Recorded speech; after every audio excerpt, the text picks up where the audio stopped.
आज हम बात करेंगे पूर्व मध्यकाल अर्थात भक्ति काल की ऐतिहासिक पृष्ठभूमि के बारे में। सामान्य परिचय है कि युग चेतना मस्तिष्क की प्रथम आवश्यकता है। प्रत्येक युग परिस्थिति में सुधारवादी दृष्टिकोण निहित रहता है। प्रत्येक युग हो, कोई भी युग हो, सभी जगह पर यह आवश्यकता लगती है कि सुधार की आवश्यकता है। अच्छी से अच्छी जीवन शैली में रहने तथा अपने आत्मिक विकास के लिए मानव उत्सुक रहता है। जीवन के प्रति प्रत्येक मनुष्य की दृष्टि अलग अलग होती है। अंततः आध्यात्मिकता में आकर वह आत्म शांति प्राप्त करता है। इसी वजह से भक्ति काल को स्वर्ण युग के नाम से जाना जाता है। हिंदी का मध्ययुगीन साहित्य कदाचित कुछ दृष्टियों से हिंदी साहित्य के इतिहास का सबसे महत्वपूर्ण अंश है। कारण उस समय आध्यात्मिकता का विकास करने वाला उच्च आदर्शों से परिपूर्ण साहित्य लिखा गया।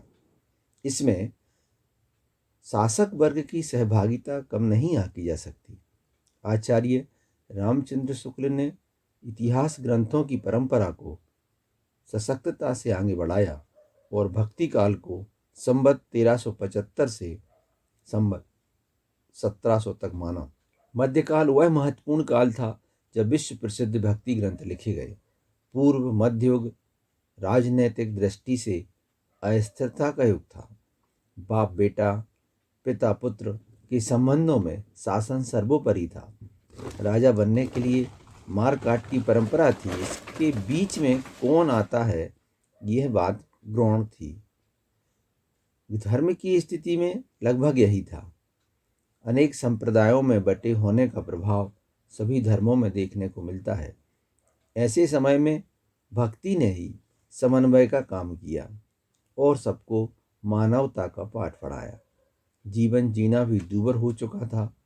सामंतवाद की घृणा फैलाने वाली परिस्थितियां कोई निष्कर्ष निकालने की स्थिति में नहीं थीं। ऐसी विपरीत परिस्थिति में भक्त संतों ने स्वस्थ मानसिकता निर्मित की। पूर्व मध्यकाल में भक्ति काव्य रचनाओं का आधिक्य होने से ही इसे भक्ति काल कहा गया। इस काल में सबसे ज़्यादा भक्ति की रचनाएं लिखी गईं। यही कारण है कि इस काल को भक्ति काल कहा गया। इस काल में भक्ति की लहर फैल चुकी थी। भक्ति का प्रतिपाद्य वेद, पुराण, उपनिषद, गीता, महाभारत, रामायण आदि ग्रंथों में पूर्व से ही था। अपढ़, रूढ़िवादी, आपसी भेदभाव, वैमनस्यता, गरीबी, शोषण, पराधीनता वाले माहौल में लोग कुंठित थे। वीरगाथा काल के समाप्त होने तक देश में अनेक परिवर्तन हुए। समाज में होने वाले परिवर्तन की छाप साहित्य पर अवश्य पड़ती है, जो इस काल में भी हुआ। पूर्व मध्यकाल धार्मिक पुनर्जागरण का काल है और भक्ति काल चली आ रही धारा का विस्तार है। इतिहास में देखें अगर भक्ति काल को, तो तुर्की, ईरानी, पठानी, मंगोल और देसी मुसलमानों में संघर्ष हुआ, जिससे पूर्व मध्य युग की राजनीति अस्थायी हो गई। आदिकाल की राजनीतिक अशांति उपरांत हिंदुओं ने विदेशी आक्रमणकारियों के समक्ष समर्पण कर दिया था। सामना करने का साहस अधिकांश राजाओं ने खो दिया। कहीं कहीं हल्का प्रयास भी किया गया, मगर सफलता न मिल सकी। तुगलक वंश का शासन अंतिम चरण में था।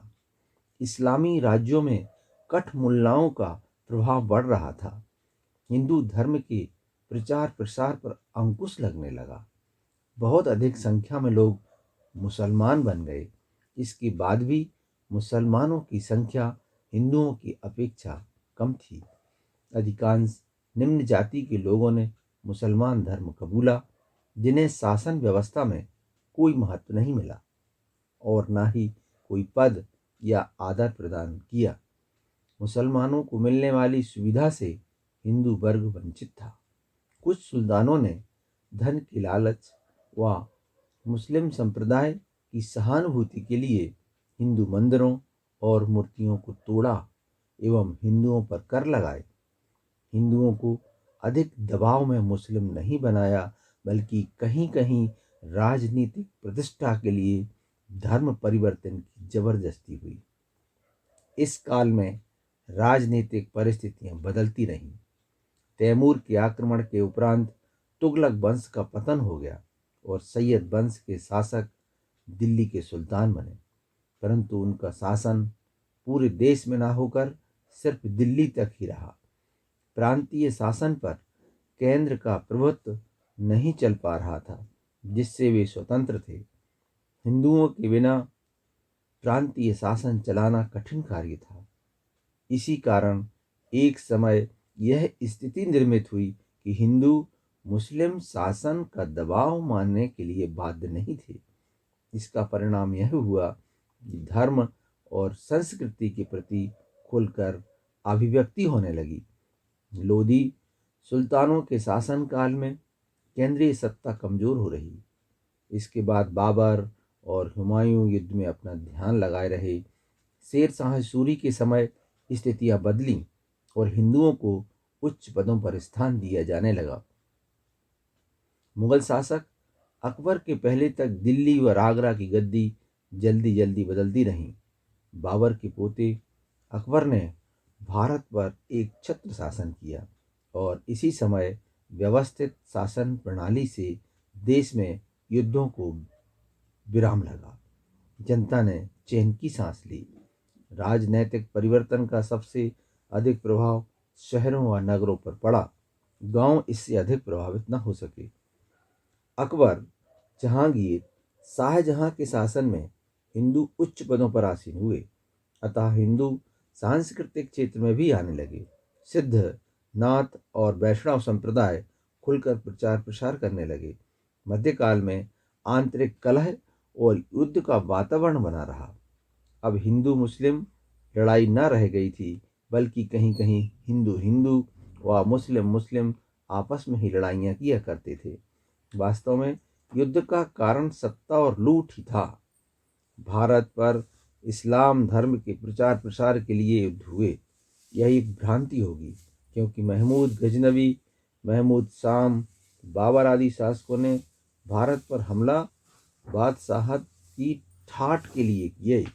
बाबर ने अपनी आत्मकथा में लिखा है कि मैं काबुल कंधार की गरीबी में फिर नहीं लौटना चाहता। हिंदुओं के इस देश में कब तक दमन की सत्ता चल सकती थी? कभी ना कभी तो विराम लगना ही था, और यही विराम अवस्था भक्ति आंदोलन का आधार बनी।